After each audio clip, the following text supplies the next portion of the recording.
अरे पूरा इंडिया हिली बाबू, खाली तू देखत जा। अपनों ने जहर का जाम दे दिया, गैरों ने बेवफा नाम दे दिया। वो जो कहते थे भूल न जाना हमें, आज उन्होंने भरी महफिल में अनजान कह दिया।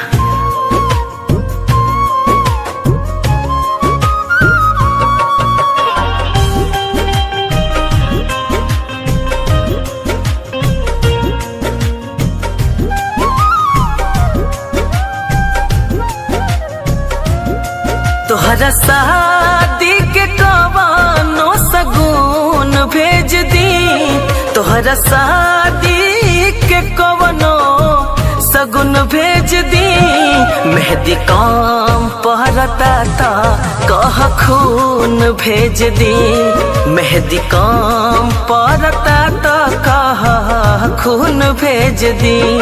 तोहरा शादी के कवानो सगुन भेज दी, तोहरा शादी के कवनो सगुन भेज दी।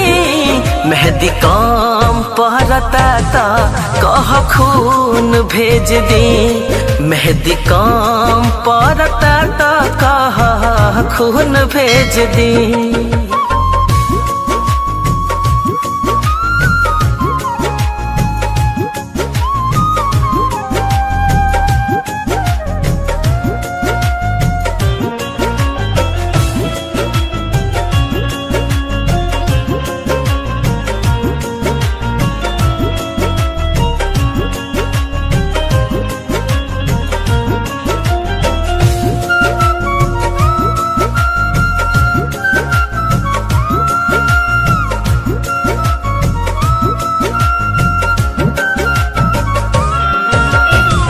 बोला आखिर काहे ना तू वादा निभैलू, काहे खातिर झूठा हूँ के किरिया तू खैलू।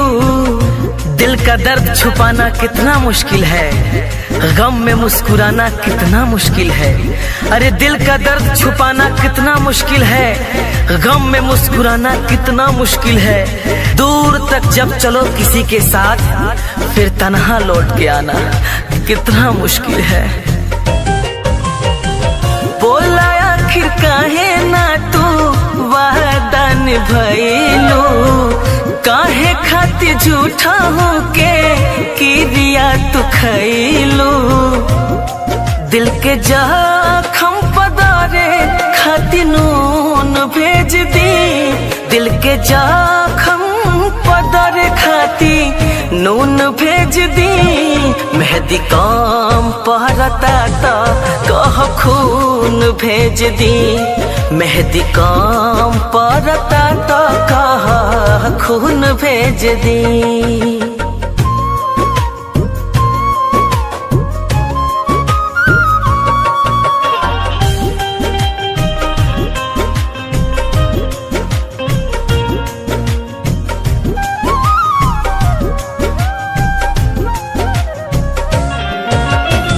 ले जाए करे जा मोर कर जवे निकाल के, कब जानी याद करी हो अपना विशाल के। टूटा हो दिल तो दुख होता है, करके मोहब्बत किसी से ये दिल रोता है। अरे टूटा हो दिल तो दुख होता है, करके मोहब्बत किसी से ये दिल रोता है। दर्द का एहसास तो तब होता है जब किसी से मोहब्बत हो और उसके दिल में कोई और होता है।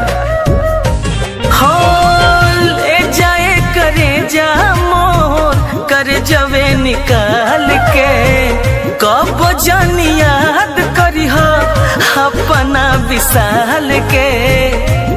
हरदम खुश रहू है मानसून भेज दी, हरदम खुश रहू है मन सुन भेज दी।